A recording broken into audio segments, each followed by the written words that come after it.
Good afternoon, everyone. My name is Ewa Bańkowska, and I'm Deputy Director of Microfinance Center. It's my pleasure to facilitate or moderate this webinar for you today, but our big guest and the hero of today is Samuel, the long-standing friend of MFC, and his colleague Andrea, who will be joining us slightly later.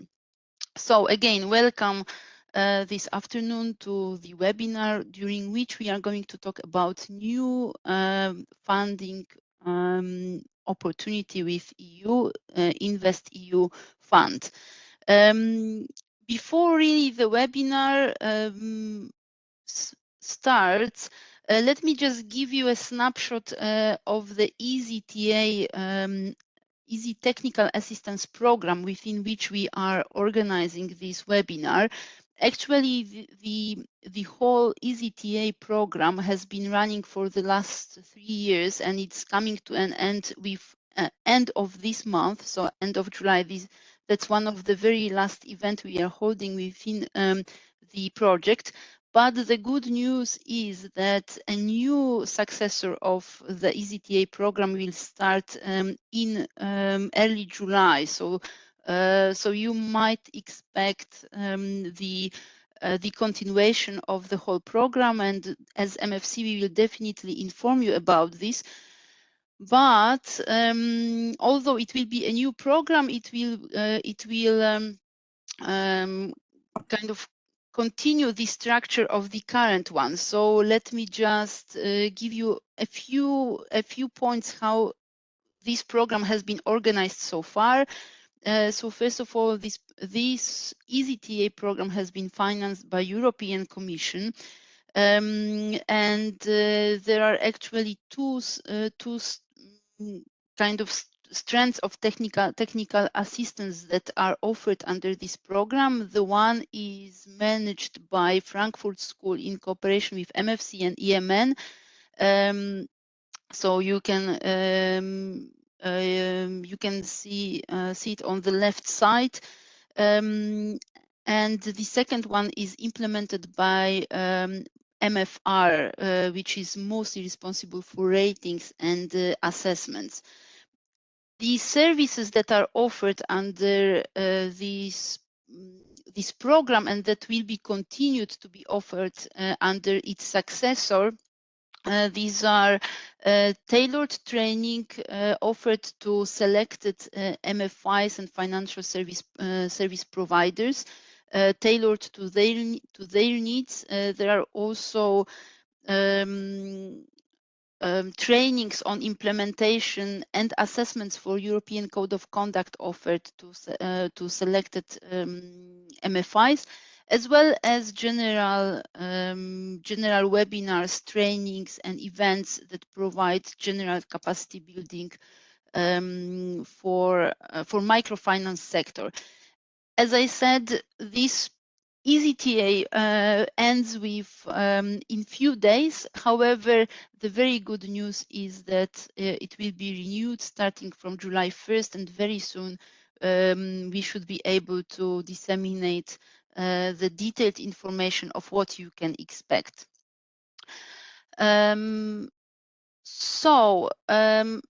We still have few more days of the program, so let me just take this opportunity to invite you to the two upcoming webinars organized by MFC. On Thursday, we are having a webinar focused on digital identity and resulting opportunities for MFIs, while on Monday, the very last webinar is titled Capital for Microfinance Growth.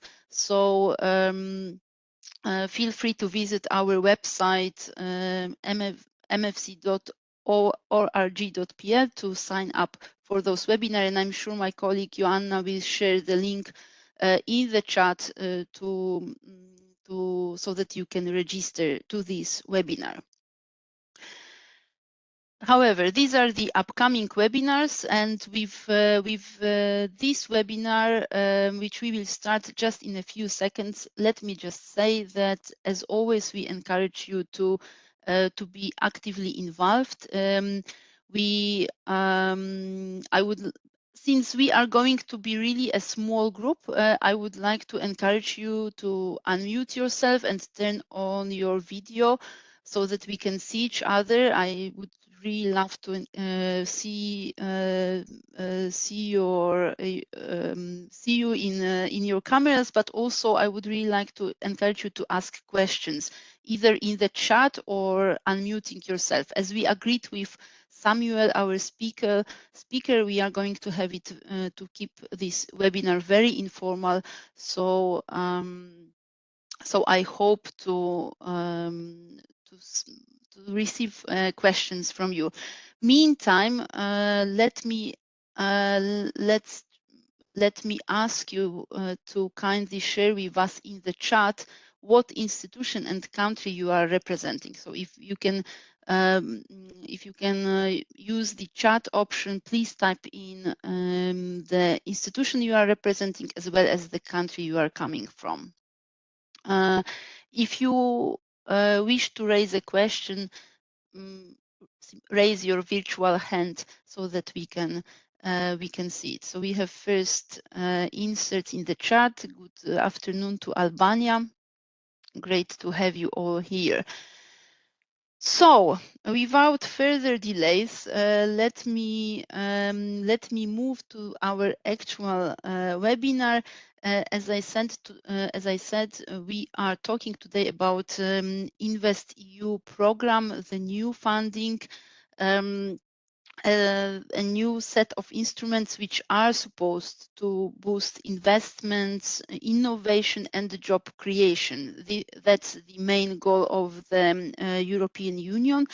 And in this webinar, Samuel and Andrea, who are representatives of EIF, will simply share more information about the InvestEU Fund as well as the opportunities for Western Balkan countries.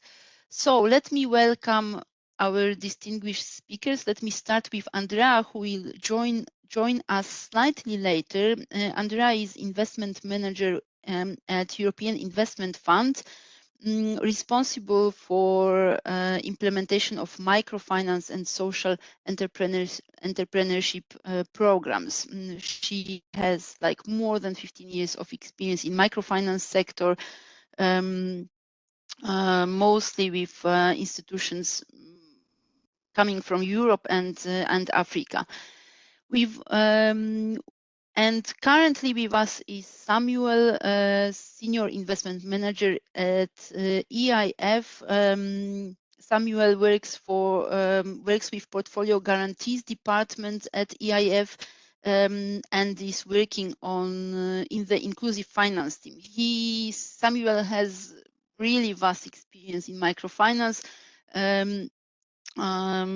If you've been attending previous MFC events before pandemic, definitely you should know him. He has an experience in structuring capped and uncapped portfolio guarantees, as well as of lending and equity investment. He's also a member of the board of directors and supervisory board of various institutions representing EIF.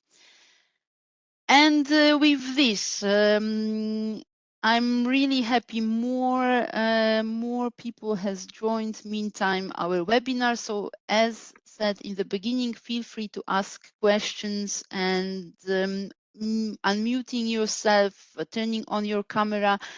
And with this, let me give our virtual floor to Samuel, who will be sharing his slides. Samuel, once again, thank you for this opportunity. Thank you for joining us, and let's start. Thank you for the kind introduction, Eva. Thank you, Joanna. So good afternoon, everybody. I am very happy to be doing this session today. It's a very interesting case because I'm going to talk today about the InvestEU, like in the what we call webinar, but in fact it's turned out more to be of a workshop, probably, knowing that we did in April Maybe some of you they attended this webinar, a seminar of the same kind that gathered to the other extreme 730 participants. So basically, we have the same topic, but now we have the chance to be more interactive. So I will encourage you, maybe if you want, even to try putting your picture, not your picture, so your camera on, to see if we can see each other. And like if we were in the same class, I would say, even in the same room. And maybe if you want, kindly to keep your mic off unless you want to talk. But the way I would want to do today is not to be talking on my own and you listen and luckily not get bored or get something interesting, but more that you don't hesitate to stop me, interrupt me, ask questions, because that's probably the most useful part. So I'll yes, exactly like all that you would like to know about InvestEU, but you wouldn't normally ask this question in other events. So feel free to ask those questions today, really, as we are. So as that's a good opportunity. exactly. Can you see my screen? Yes, indeed. Yeah. Great. And by the way, in fact, there are three very important networks for us since from the EAF Inclusive Finance team. So that's obviously MFC and DMN that you know, and FBA. And there was in particular a similar session that I ran a couple of weeks ago in Barcelona that turned out to be a very big success, where the key was to ask questions if you want, and again, not to be shy. I don't see any cameras on. Is it because of a system issue, or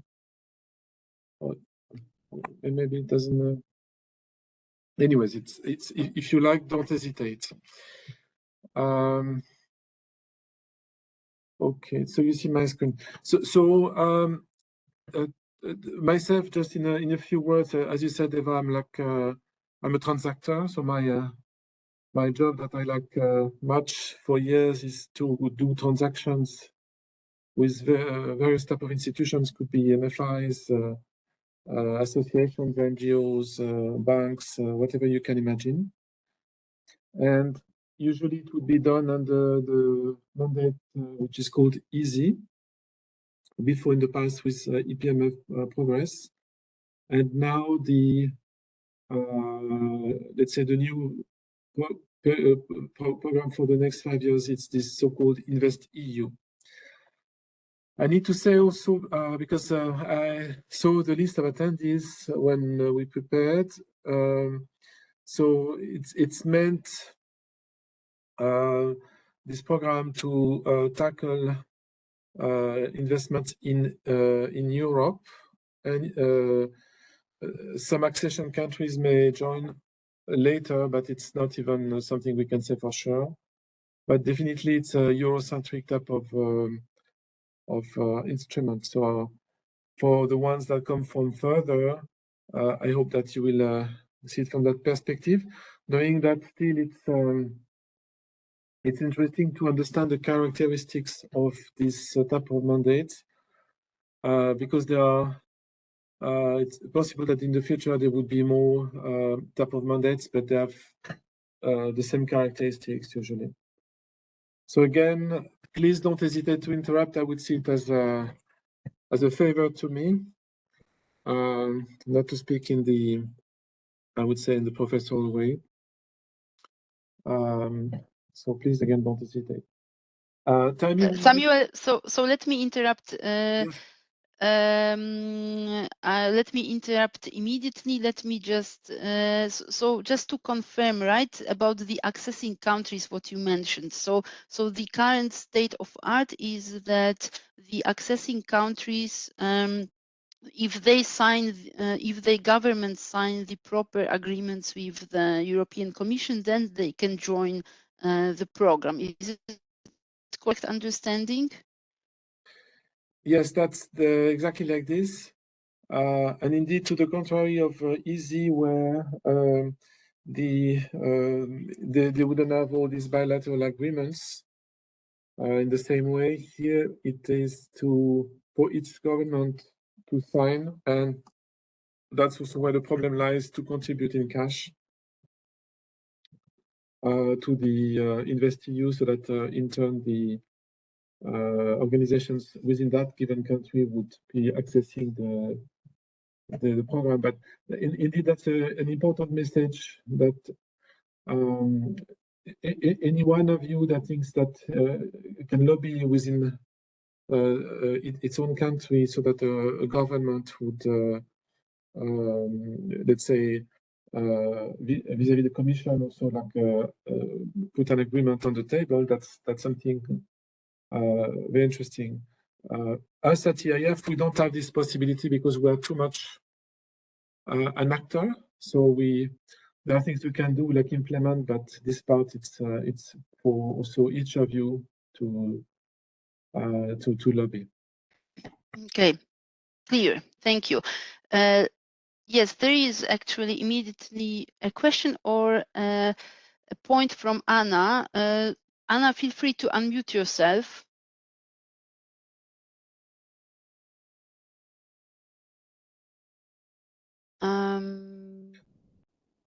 Are participants allowed to unmute and put the camera on?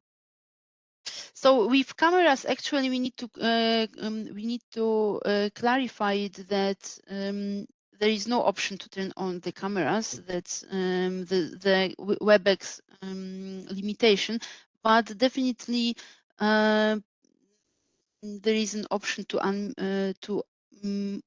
unmute yourself. So let me just okay, Anna has problems unmuting herself. So Anna, if you can simply write your question in the chat, and meantime I will try to hear me now. Yeah. Yes, Yeah. perfect. Oh, great. Thank you. Finally. Good afternoon, Anna. Yes. Good afternoon. Hello from Serbia, and special regard for our partner Samuel. Thank you. Yes, I have been working at Tree Bank for over 10 years, and we just to commend Samuel and entire team into EIF for cooperation and big support to our bank under EaSI guarantee scheme. And I would just like to ask Samuel, is it applicable to enter InvestEU program for Serbia, under signing that special agreement between governments? Good afternoon, Anna, and thanks you for the nice words. I didn't want to mention Serbia as an example in my previous comment, but that's a very good case.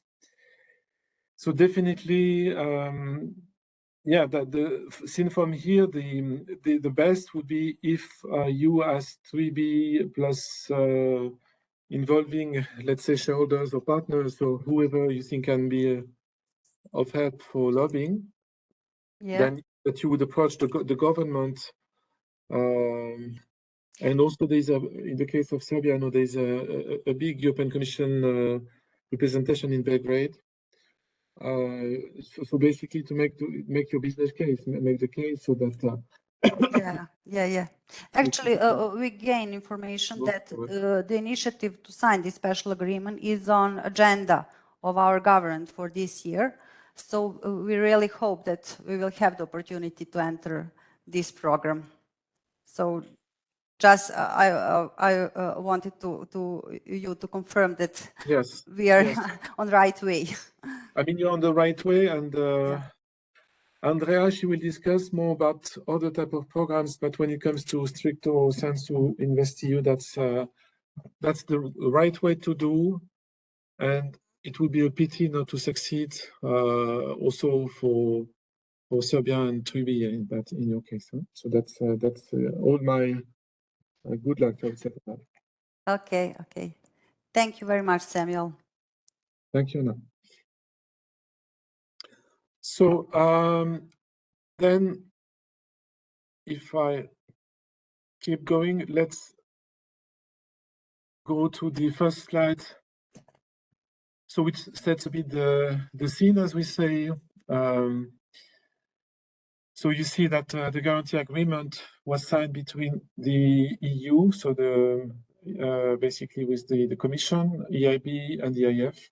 So you all know EIB, that's the European Investment Bank, the Bank of Europe, and EIF, that's my employer, which is basically European Investment Fund, and the EIF belonging to EIB. So we are basically the financial arm of the European Union.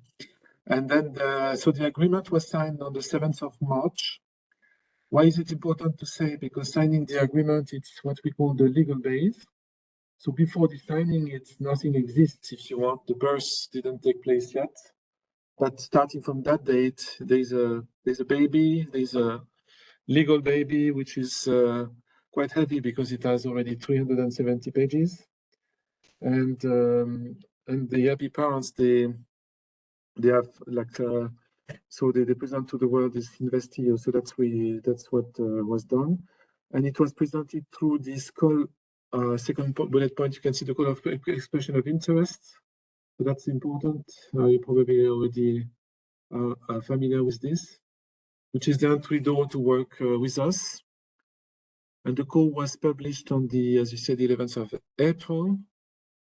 And the call is not only a page on the EIF website that describes in any type of details everything you need to know about InvestEU, but it's also where you have the expression of the application itself, basically the candidacy you need to fill in and send back to us.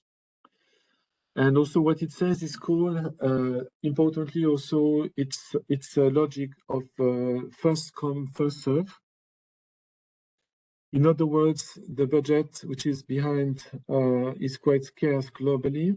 I mean, even if it's big, but given the geography, it's not that much, and therefore there's a need to have this order. So it's important to apply not too late to be in the queue of being served.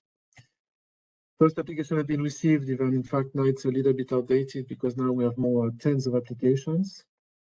I would say we have a good deal flow, and we start doing lots of due diligences and starting to process for approval the first applications. So it's on the move. It's quite a complex instrument from inside, but it's I'll explain a bit more why if you are interested.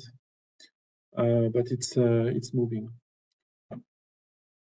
And yes, during the workshop, we'll present an overview of the guarantee of InvestEU products, because you will see several sub-windows with a focus on microfinance and social window, which is as well as the capacity building investment, which is basically what our domain today. It's like microfinance and social.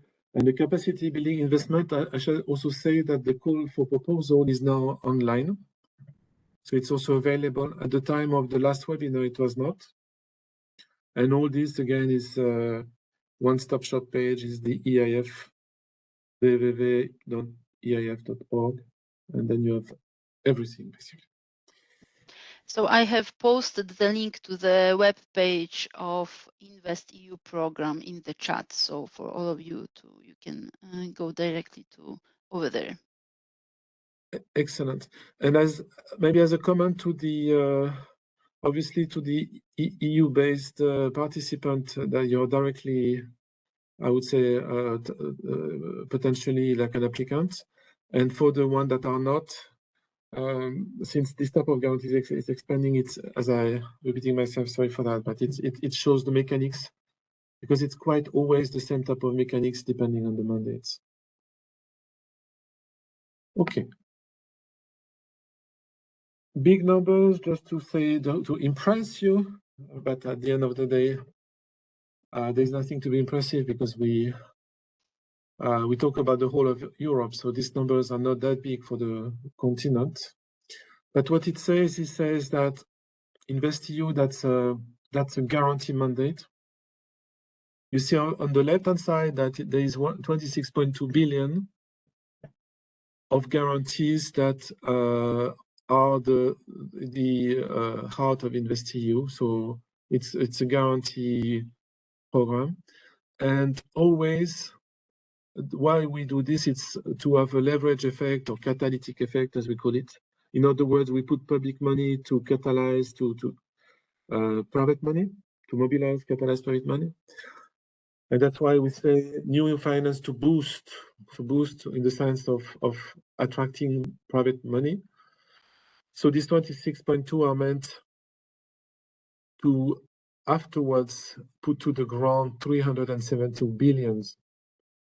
So these 272 billions, if you want, that would be, if you add up everything with all the intermediary, all the partners in all the countries, with all the final beneficiaries, what we aim to do, because that's a target. And then you can see that there are 4 windows that are sustainable infrastructure, research, innovation and digitalization, SMEs, and social investment and skills. So in other words, that's a mega jumbo mandate, which is putting together what today, before we had in several smaller mandate like EaSI, COSME, Innofin, if you have heard of these names. And then there are obviously some important names like green transition, digital transition, continued recovery after COVID, that are a bit underlying this, let's say, this mandate. So here also, again, it's more for culture and to see how it is seen from here. I mentioned it's a one-stop shop instrument that is replacing more or less 13 EU instruments before. I mentioned EaSI, COSME again, and so now it's, you see, everything is, all these little points, they are merged into one bigger point of 26.2 billion. And to the right-hand side, it says who is implementing. We call it implementing partners. In other words, who is talking to you? And you see that the EIF has a big chunk, even the biggest one, since we are the guarantee house of the EIB group, of the 11 billion. And I belong to the team that basically has to place this 11 billion. But then EIB is 8.65, which is still big for our mother company. And then the others, that's what we call implementing partners. And that's non-usual suspects, if we can say, or usual non-usual suspects. Because typically, Commission would go through EIB group to place and implement lots of their programs. But now they decided also to open part of the pie to other institutions, example like the CEB, the Council of your bank, or basically it could be a bit whoever institution of different type of caliber, but that qualifies in the eyes of the Commission for some criteria. But it's interesting to see because, for example, we have, I was talking about CEB. We were not used to see them. But now it's you will have not only EIF possibly, so that's a change probably for the future also. So please again, don't hesitate to interrupt. I will see it as a present made to me. Huh? So this thematic focus.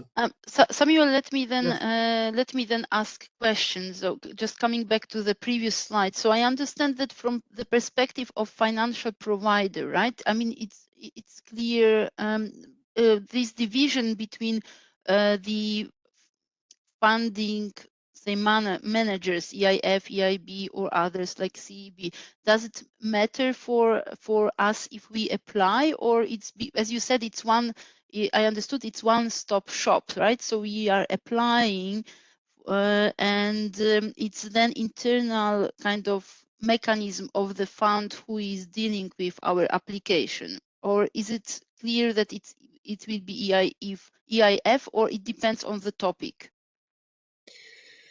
That's a good and difficult question, because so far my understanding is that out of these three pieces of the cake, only EIF is ready to operate. So in terms of timing wise, we are a bit ahead of the rest of the, so de facto, that's the first answer, that we are there. But the second answer I would say is, I don't know myself, and even my colleagues, we don't know clearly who is on the playground with us. And that's exactly a question back to you, the audience. It's to understand in your country, obviously, if you are in one of the countries where InvestEU today is already in operation, if there are other implementing partners. So that's a bit bizarre to tell you this like this, but this is the truth. Okay, but thank you for the answer. So the most important thing here is that your team is actually ready. So yeah, so as you said, the applications are incoming. Okay, clear. As we speak, yes, indeed, exactly. Okay. This slide is also interesting to have the bigger picture, because as you can see here, you have with this blue type of what is it called? Not even boxes, but you know, like balloons or whatever it is. These are the different what we call sub windows. So the sub windows are the different topics, if you want, that you can apply for if you are a given institution. So in some cases, for example, you have I worked this week with EaSI of France, my home country, that applied only for microfinance, basically for the social impact and inclusion window. But we're expecting, I don't want to give names, but like large banks, for example, from Poland or from Portugal, to tick several of the boxes, because obviously they have a large portfolio. So it's a bit of make your choice and tick the boxes. And you can, I'm not going to read all the topics, but you see it's very varied, from the innovation, competitiveness. Competitiveness is the sub-window following Innofin, for example. You have also, Cosme, rather. You have some social impact and inclusion, which is our continuation of EaSI. So you see the successors there, skill and education, which is more of a new feature. But all in all, these six sub-windows are the 6 topics that you could examine in theory to see if it fits your needs. This being said, then another distinction is between the guarantees and the equity. Today, we will only talk about the guarantee side, but also we have colleagues that also do equity for InvestEU. Since you may remember that EIF is a house doing basically 2 businesses. It's guarantees and fund of funds, or investment into other funds, which is the equity part. And last but not least, because it's really a major change, there's the advisory support, which really ramped up big time, and handled by the EIB colleagues from the EIB Advisory Hub. But it has been strongly muscled compared to the, and again, it's not a judgmental, but in terms of, it's interesting to see that there's more funds, more power, more money coming into this compared to the EaSI. So it's good news if you want. It's basically more funds, even if when it comes to the social window, we have more or less the same budget as before, if not a bit more. Whereas in the other windows, it's more to the contrary. So there are some questions when it comes to budget allocation and what we can serve into the market. So that's Actually, you are partially answering one of the questions that appeared on the chat. Thank you, Nina, for this question. So the question is, are concrete amounts of funds assigned to these 6 sub-windows, and how funds are going to be distributed? So I understand there are differences in funds. As you just said, so how the funds will be distributed between those 6 sub-windows?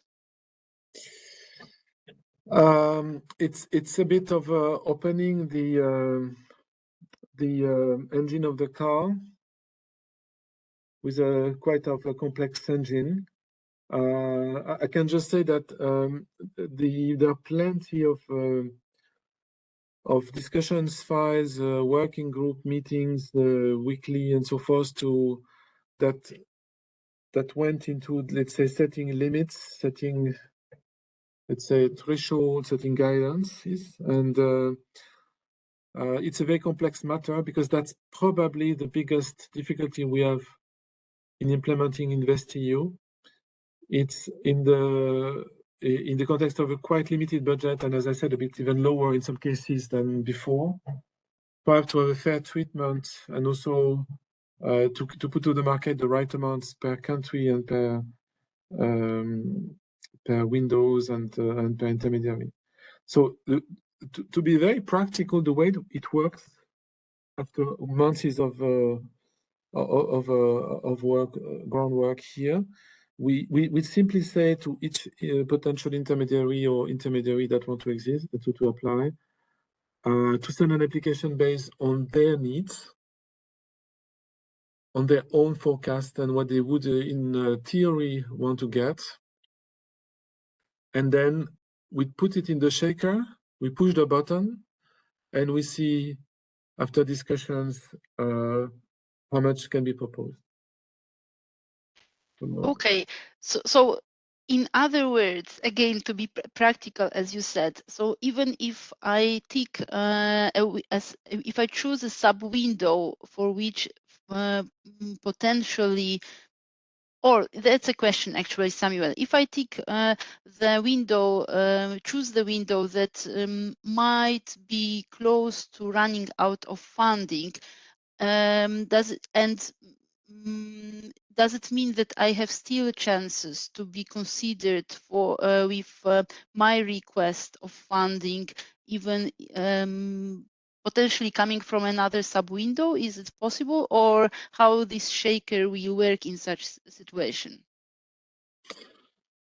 But here we also must put ourselves into a time perspective, because we have, as I mentioned in my very first slide, the legal base has been signed in March. I mean, and then the call launched in April, and now basically we are on the verge of approving the first transaction. So then we are 5 years ahead of us. Well, the budget is split over the 5 years. So that's another dimension of the shaker. If you want, it's also to see which split can be done per year, so that in practice not to exhaust all the budget in 2 years and then you have no, then you're into your situation. So as we speak, it's still full budget, but we need to keep a bar of chocolate in the pocket, because we know like the road is long. So that's a bit why I talk about this. But so far, it's a good time, obviously, to. Okay. Okay, clear. Thank you. So here it's a bit of a long, of a more detailed slide, but I think it's worthwhile spending a bit of time simply to, because it's a summary of. You see on the top in pink, basically my sub windows. You see on the left-hand side the type of instrument, the guarantee rate, cap rate, and guarantee fee. And I suppose you are more or less all fluent with this type of words now. If not, raise your hand. And this silence is, I take it as a standing ovation, otherwise I will start feeling bad.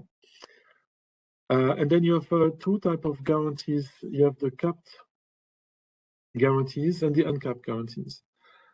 And for the ones that used to work, it's a bit new. For the ones that used to work on an EaSI exclusively, which is normally the case at MFC, we always had capped guarantee in the past. Capped meaning that we size the expected loss of the portfolio. So basically the amount that will be lost at the end of the life of a portfolio, and we call it a cap rate. The uncapped approach is a bit different, and it was there is no cap obviously, and it was put extensively into the market by Innofin or other type of uncapped products, by EGF, which I didn't mention, but that was the COVID response plan of last year. It was a massive one, and EGF was capped or uncapped. And now, as we have a one-stop shop, you remember my 6 windows, but also what we have in this one-stop shop is all the different options, capped, uncapped. Then you will see, so for example, in SME and competitiveness, you have different type of risk categories. You have also different type of guarantee rate. If you go, for example, in the SME and competitiveness, it goes up to 50% for the higher risk category 1 and 2, 70 for higher risk 3. If you go to innovation, 70%, and if you go to micro, 80%. So not to go in details for everything, but you see that it's a bit of a, you need to choose the right column and the right row and see where you go. Interestingly to say is that when you go and look at the column micro and social, it's still a capped guarantee only, so it's still very similar to EaSI. The eligibility criteria are the same or better than under EaSI. And you still have, you recognize the 80% guarantee rate, the maximum 30% cap rate, and thank God, free of charge. And you even see that that's the only window that is free of charge. So in other words, from the inclusive finance team, we have been very happy to have more or less the same budget as under EaSI, if not a bit more, and also criteria that are very much aligned, if not better, compared to EaSI. Here, the second part of this long slide, it's also quite neat to say that, so I'm not going to go through all of it, but just I keep my column on the micro and social. So you recognize the nice small balloons that are always audio balloons of micro enterprises, social enterprises, and natural persons. Maybe you're not so familiar within MFC, but we call it that we have 2 legs, and luckily for us, which is in the team, which is the macro side, and then we have the social enterprise financing side. So we do a lot also of financing to social enterprise provider. So that's why we have this pink balloon. The novelty, because that's a change, a good one, is that now the definition of microfinance, it's 50,000 euros, and before it was 25, so it's bigger. We see that interestingly, lots of countries it doesn't change much because, for example, in the Western European countries, it's an average loan would typically be around 10,000 euros, and there's sometimes even no willingness to go up. But in theory, the limit is this one, now 50K. And for the social enterprise financing, it went from 500,000 up to 2 million. And it's not written here, but also the maximum obligor, maximum per obligor is 7.5 million euros now for social entrepreneurship. So, in other words, it's a better tranching in the portfolio when you want to take a part and put it to InvestEU. For the maturity, it's you can see. I mean, then that's the classical minimum 3 months, and then there's no maximum maturity. So for the underlying transaction, obviously, I'm talking about that. But with this caveat, provided that coverage of the final recipient transactions shall not extend beyond individual guarantee or counter guarantee termination date. But that's obviously without saying. Samuel, let me just say just one comment about social entrepreneurship, because that's really, so far social entrepreneurship financing has been a bit on the edge, a bit on the kind of outside microfinance focus, but with the new social economy action plan issued by European Union, definitely we will be talking more about social entrepreneurship and how microfinance can actually be involved in financing social entrepreneurship. We have a few good examples in microfinance sector of such practices, but definitely that's a topic to be explored. So let me just mention this for all of you who are attending, that definitely that's something that we are going to explore in the coming months more. How MFI, what is the role of MFIs in financing social entrepreneurship? Excellent. Indeed, that's a very fascinating field also, in addition to macro. Here, that's also very important, but I think that maybe you can think that it's a bit technical or like a bit generic, but why I'm showing this, it's because you always have the same type of terms.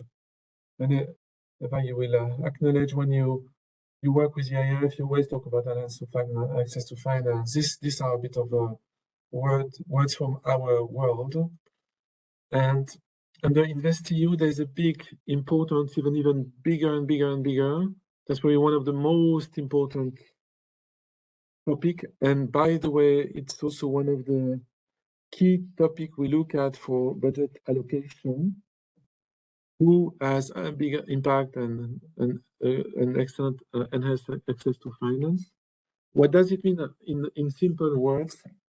It's we put public money on the table, and you want that it's transferred to the final beneficiaries, to the client, helping them somehow. And the somehow, for example, here there's a list, non-exhaustive, which is the reduction of cost of financing, I would say support to excluded segments, the reduction of the collateral requirements, funding at longer maturities, bespoke financing arrangement. I don't think it's very clear, but let's keep the rest as an example of enhancements of improvements compared to without us and then with us. That's a bit always the topic. Here also, that's a good one. That's probably one of the most interesting of all the slides, because it's a snapshot of EaSI compared to InvestEU. I told everything again already one time, but you can see that it's very similar. Maybe I can just add one thing that I didn't mention yet for the guarantee coverage. Which means basically, I told you before that the loans you can include they have a minimum maturity of 3 months, but do not have a maximum maturity. So in practice, you could, if you want, include, it doesn't exist, probably a micro loan of 30 years. But here the guarantee coverage has been extended So the risk-taking part of a loan, if we have a loan of, so it's more for social entrepreneurship of 15 years, we take the risk of the first 12 years. Afterwards, we don't take the risk. And for microfinance, maybe it's a bit longer to have this 12 years, or a bit too long, but at least it's a possibility in theory with the 50,000, which is now the new the maximum. So again, I was saying that it's InvestEU micro and social sub window. So if you remember my 6 sub windows, we can say without being confident, we can say that without hesitation that it's at least equal or better than what you have seen under EaSI.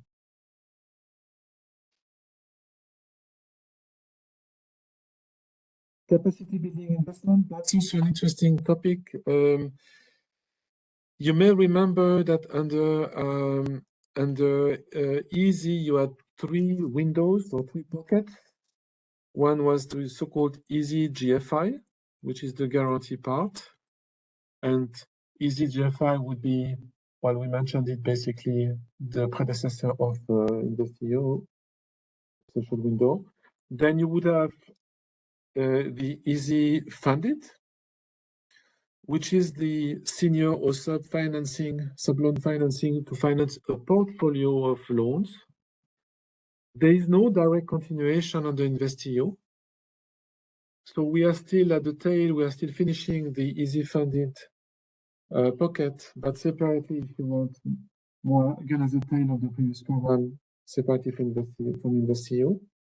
But the so-called EaSI capacity building has a successor under the InvestEU. That's this one, this slide.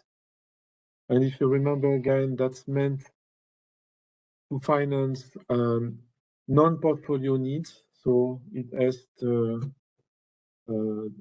CapEx and OpEx and any items for development, staff financing for development of the institution. There, so the code is up and running, and we will intervene exclusively through sub-loans. So when I say exclusively, it's like before we could envisage, even if we didn't do much, many transactions, also equity. But now it's for the timing, that's what we can do. Sub-loans that have the quality, the feature of being potentially Tier 2 compliant for capital recognition.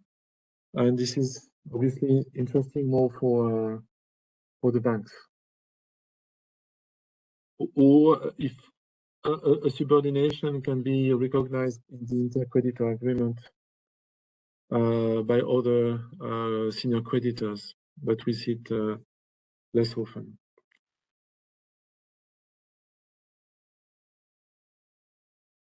So are there all right. So this I had a question, but your next slide actually answers it, hopefully, because I had a question: what are the capacity building areas? So yeah. So indeed, so you see it's very general. You see like clearly all the things that are linked to the IT organizations like staff, branches. So basically the hard OPEXs and CAPEXs.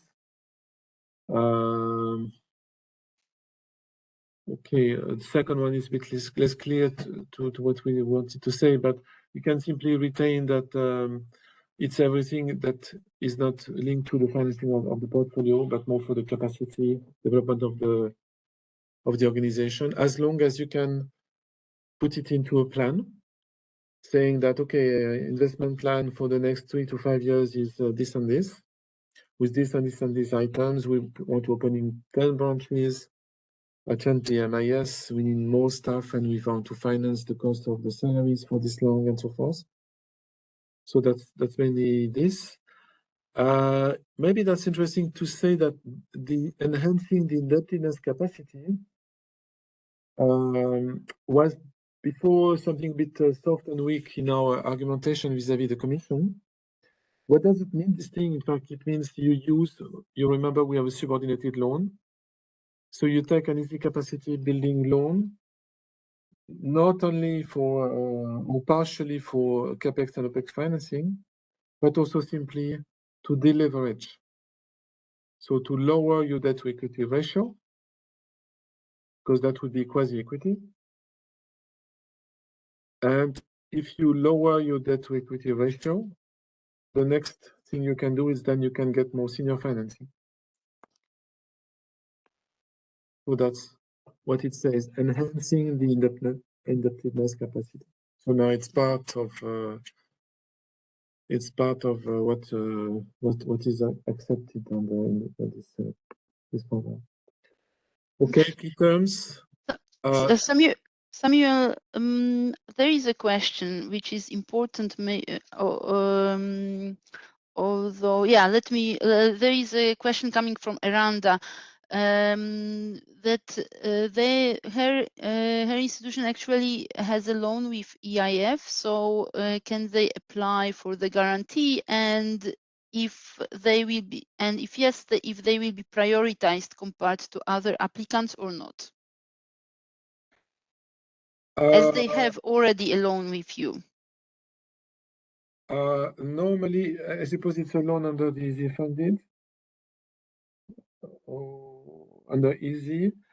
Normally, the best is to do like this. It's there is a bit of a gray area that we don't like to enter into. It's to have what we would call double counting of EU aid, of EU support. In other words, to have a loan which is guaranteed under InvestEU, it's not bulletproof, to say the least. So what we answer, generally speaking, it's if you have a loan, look at your the risk profile and the credit scoring of your portfolio, and try to use the loan more for the less risky microcredits. For example, the ones that have the highest type of collaterals, and one of the highest is cash deposit, for example. And if you would have, so then you can tranche your portfolio on the less risky part where you would use the loan of EaSI to finance it. And then for the more risky parts, you can apply for InvestEU and use the guarantee to cover it. In other words, there will be a split of the portfolio. You draw a line. Okay. Then for the second part of the question, when it comes to being privileged or, I mean, we are not people of having privilege nor giving privileges. It's like from the good old Middle Ages times. No, it's apart from the joke, it's if you are already known by us, it's easier in the systems because the risk colleagues, if you say that's this institution, okay, no, so they don't start from scratch.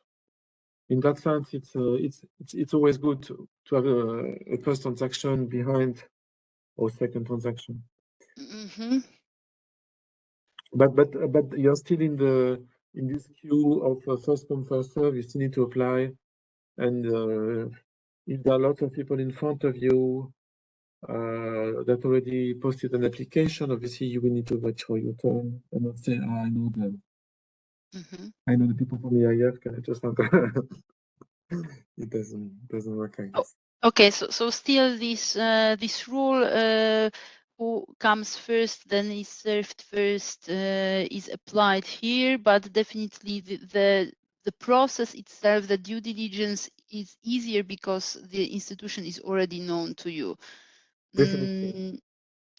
So just kind of as I understand, there were some issues with connection. So let me just repeat, Samuel, once kind of rephrase or sum up what you just said. So So in principle, it's advantage for institution to be already kind of in partnership with EIF, because then the institution is known, so it's easier to go through the processes. However, this rule of who comes first is served first is applied here, so there will be no faster track for those who have already EIF products with them. And a good tip from you, a good point from you, Samuel, this advice was that it's simply good to clearly differentiate in the portfolio which loans are financed by the loan and which portfolio would go would be covered by the guarantee. So to really clearly set the line between these the two parts. That's exactly a key point.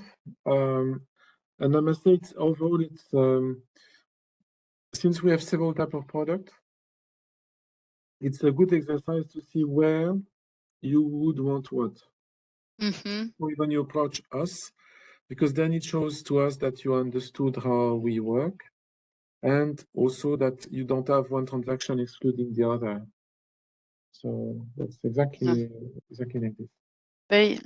So, Eranda, thank you so much for your question, because it's really a good. It's a great question. Yeah, thanks a lot. That's very instructive. Okay, so here, I mean, typical term of the sub loans, it's always the same, so not much. I can say unsecured 10 years, bullet,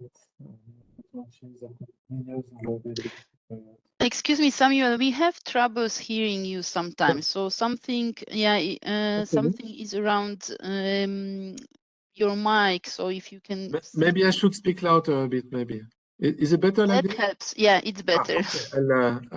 Okay. I'll speak louder. Yes. So no, I was saying that here it's not much to comment. You can read. So for the key terms, it's we talk about for the CBI loan, a sub loan, unsecured 10 years, up to 10 years. Typically, we are 8 to 10 years because it's a value to have a long-term loan nowadays, especially since the rates we see are visibly going up. So that may be a point I can make afterwards. Then bullet repayment, minimum 2 tranches, and up to 3 years of availability period. And then, interestingly, maximum nominal amount would be 100% of the equity. So if you have 5 million euro of equity, we cannot put more than 5 million in the on the table, and also there is a maximum of 5 million per transaction given the global fund size. Yes, like a little word, we see that one new. I mean, we are all impacted by this. And by the way, at the MFC conference, I hope it's going to be discussed, and I'm happy to discuss it also. How to react with the rates going up, because it has an impact. What are the expectations, and what impact it has on an organization, not only in terms of the cost of financing, obviously, but also in the possibility to pass through or not partially this cost to the clients, and which is linked to the elasticity of the demand, competition, and obviously the operating structure. So this being said, that's why this type of loans, we expect that it's going to become more and more in demand, which was not the case, honestly, except for tier 2 reasons that much in the past, simply because we are not linked to the market rate that much. We are not traded, let's say we're not, and then we can do long-term type of 8 to 10 years bullet at the conditions that would be still, we usually say Euribor, not float, that would be negative plus a margin, but this still being competitive, and I mean, rates will be, we see already, like even in, for example, in Belgium, like some plain vanilla MFIs, or in France have refinancing rate of Euribor plus close to 2%. And it was like more Euribor plus 50 basis points even some months ago. And it can be even higher in a couple of months. So it's a change, completely change in the pattern. And that's obviously underlying the question of the CBI, because that's the two interests of using the CBI for you would be either, obviously, if you have OPEXs and CAPEXs to finance, either because it's a good rate for sub loan with a long-term bullet, or obviously the CIR compliance for the capital recognition and debt to equity ratio. So these are the two reasons. Huh? Okay, so I hope I didn't lose you too much. Some of the slides. So here it's more a bit of a generalities about, you know, how to apply. But it says, I mean, no surprise, you need to apply for the call of interest, the call of expression of interest, submit documentation, quantify the transfer benefit. I mean, this is a bit of a general slide to say you need to comply with our requirements.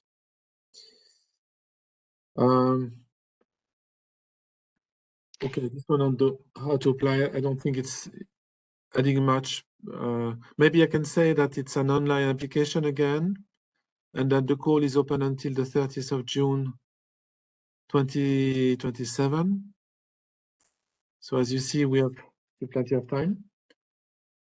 And everything is on the entry door is on the EIF website.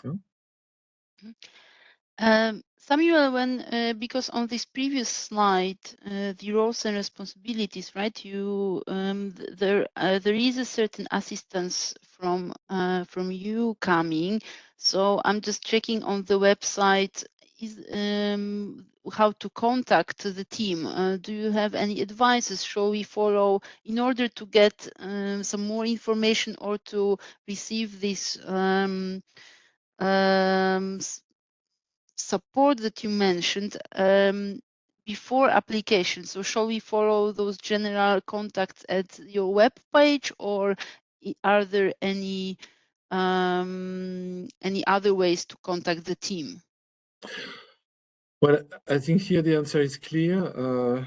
I think that normally, I hope that all of you, you know, the colleague in the team, whether it is Christina, Andrea, Simone, Perrine, or myself, and our dear boss, Peric. So you probably know to whom to talk. And if it is not the case, which I would be surprised, or it means that it's a good news because we have a new partner, then please call me, please contact me. Okay. And the way we operate, we like, in fact, to know in advance who is interested by what, so that we can a bit say in summary what I'm explaining to you today, and then usually we also can more or less discuss the key features of an application before it's formally posted. So we have, but again, that's the usual suspects, as you know, we have been there for long in the sector. Okay, clear. So okay, so maybe not to exhaust you, and also to leave some time to Andrea afterwards. Maybe that's a summary of what I was saying just a bit before. That we had this EaSI, I told you, GFI funded and CBI, so the three windows that are now fully allocated, except for the funded where we have some 30 million left. Then you had last year, we didn't talk much about it, but that was a big piece of cake to swallow, because we signed close to, let's say 30 billion or so in 1 year, so it was just huge. So for the Pan-European Guarantee Fund, luckily it's over. when I say luckily, it's because also it was linked to the crisis of COVID. And then now we have InvestEU starting as we are discussing for close to 1 hour. So for the key takeaways, basically that's maybe a couple of simple common sense rule, but just check when and for which window you want to apply. Consider EaSI or EGF. Now it's a bit. It means if when the EaSI or EGF guarantees will be finished. So it's more for the what we call the back-to-back. When do you need us? In other words, check the data you have available and try to meet as much as possible of the data requirements we have, because for the ones that have already worked with us, you know that we have all these KYC documents, you know, tax questionnaire, ESG questionnaire, like things linked to the compliance assessment, and so forth and so forth. So it's always good to be prepared. And then, yes, maybe one important message, I think my colleagues from Risk, they would like that I say it now. It's reporting. Please now pay attention to the deadlines. And there are various reportings, whether social or financial reporting. And we see that in practice, once the contract is signed, when it comes to inclusions and guarantee call, it's always very well done and managed timely. But the reporting, we always have to remind, or sometimes it's even later. And that has an importance for the follow-up of the portfolio for us. And the risk colleagues, they get upset more and more now, and not to point the finger at them, but because they're right. And I take their comments for mine. But it's important to follow this. And more it will be maybe even trigger event of default, if not impossibility to work in new transactions with us. In summary, problems. So not to be negative, but just to say that that's a message we put more and more now to everybody. Yes, so I guess that's maybe, I don't know how you want to do, Eva, but maybe time to call in my colleague Andrea. Yes, so I understand there are Andrea? no. Yes. Ah, fantastic. Andrea is with us already. So as I understand, there are no more questions to Samuel. I mean, Samuel is, I understand that you will stay with us for a few more minutes. So, so please, if you have any other questions, share them in the chat. Thank you for the so far questions. They were really helpful. And let's now, since Andrea is with us, Andrea, welcome. Good afternoon, welcome.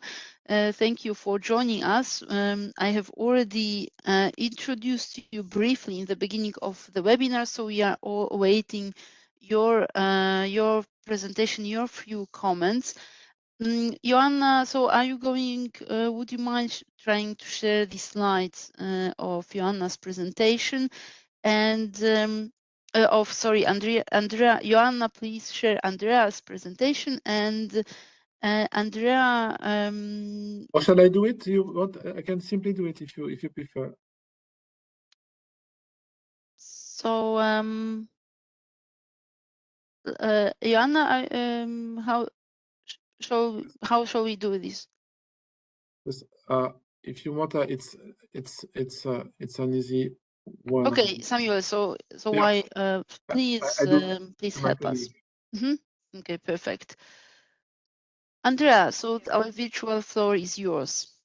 Thank you. Can you hear me well? Yes. Okay, great. Well, thank you, Samuel, for the extensive presentation. Mine is a short one, but I would say it's a natural continuation of the story. presented so far. As you know, we had EaSI for the last 7 years, which covered Europe and some non-EU countries. Now we have InvestEU that covers only Europe. And we are very excited that we are working on initiative that I want to share with you, with the disclaimer that it is an initiative. So of course there's nothing concrete yet, but it is good for the market to know what other things are we working on, especially the ones that impact you. So currently, as a continuation of EaSI, since InvestEU is only in Europe, we are trying to replicate EaSI also for the Western Balkans. Under the EFSD Plus that was launched by the European Commission. What does this mean in practice?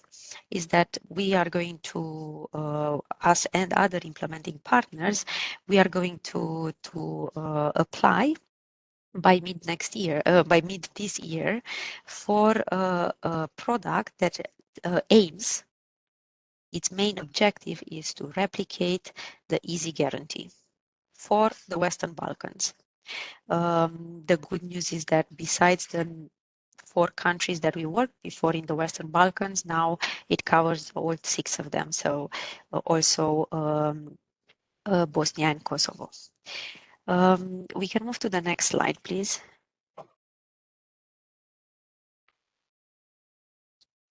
Okay. The product that is going to be proposed to the European Commission covers 2 areas and 2 thematics.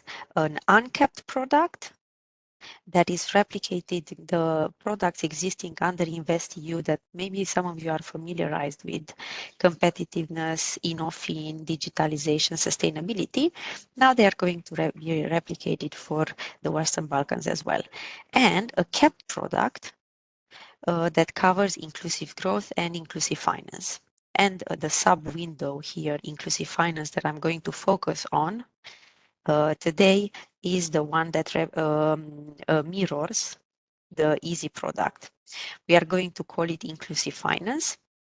And we can move to the next slide. It is going to target, just as before, microfinance and social entrepreneurship. It still tries to be as general as possible, in the sense that the financial intermediaries are a wide range of there's a wide range of possibilities: commercial banks, alternative lenders, microfinance institutions, of course.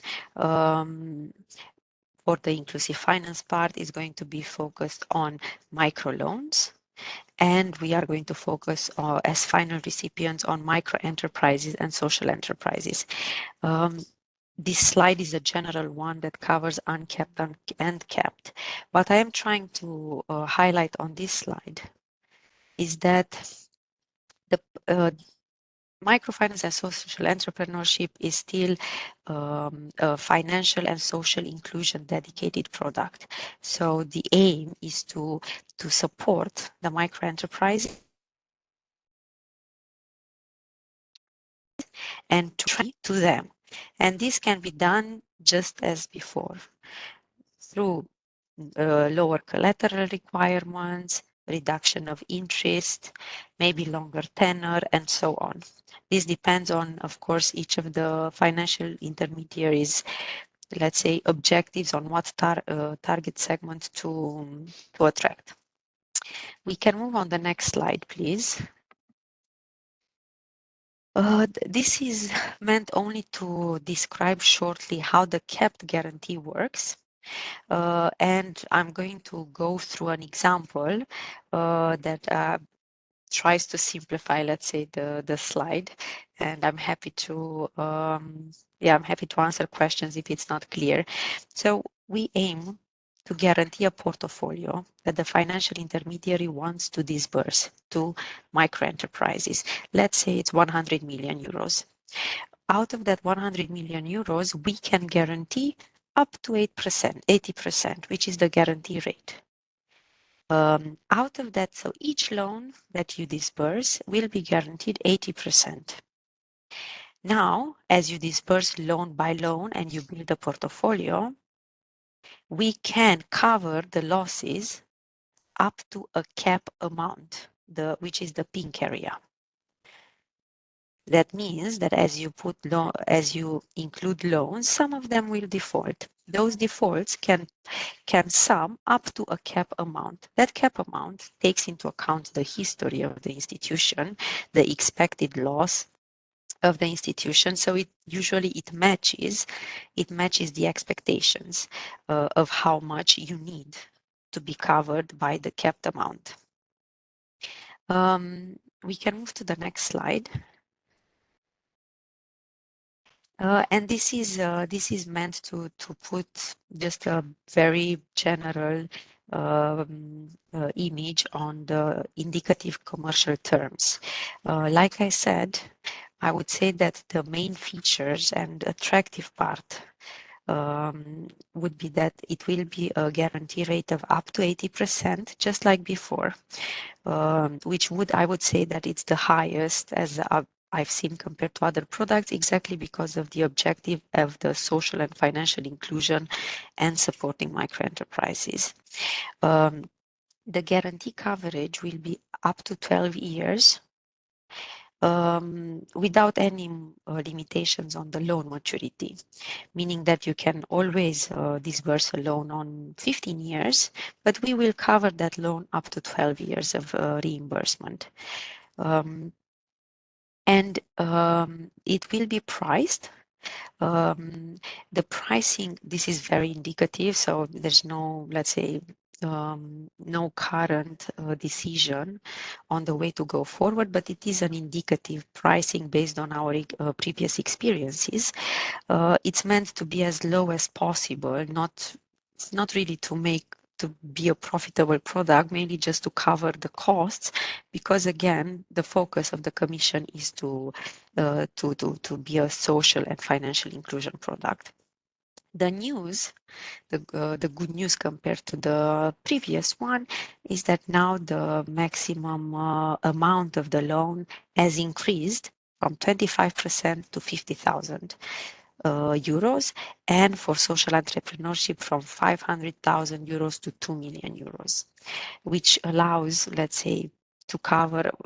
I mean, in the market, generally the average loan is much smaller, but then there are these micro enterprises that grow with us as an MFI and have higher needs at some point. And I think it's a very good addition that the amount has been increased. Okay, I think that was very direct, concrete, meant to be a presentation on the main features. We are very excited that we have the opportunity to try to mirror the EaSI in the Western Balkans. We are very open to any questions or feedback that you might have, because it does help us in designing the product and knowing better the needs of the market.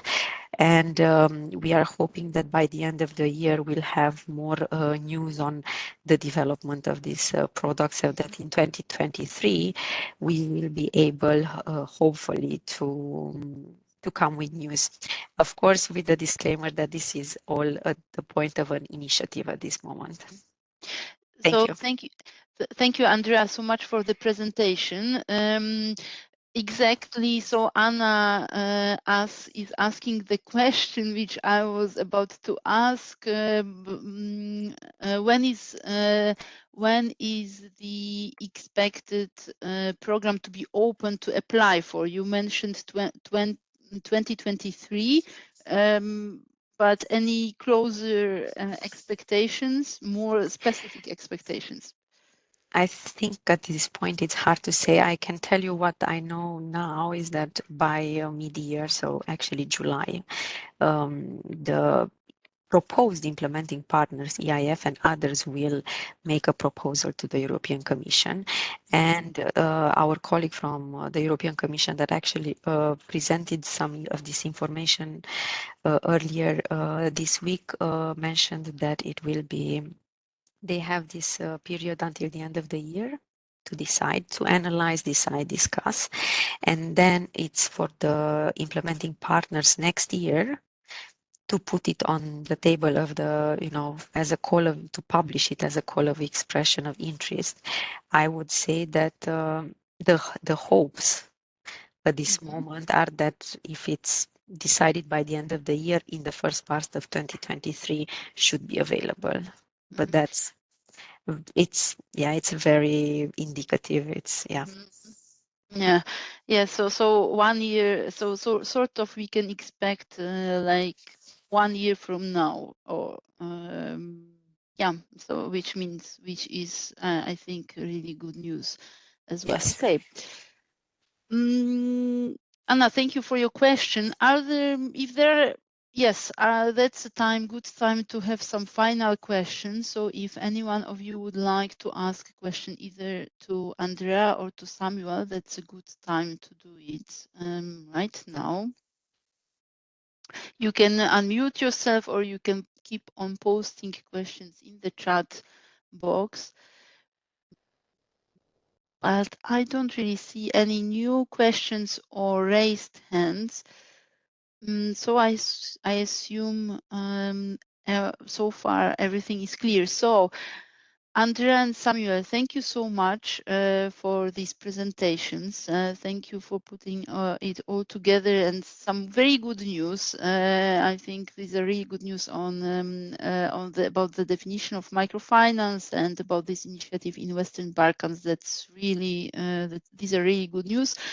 So once again, thank you so much for being with us today. And I understand we can continue further discussions with you either through email or at the upcoming MFC conference next week in Istanbul, or simply over email. So thank you so much. Excellent.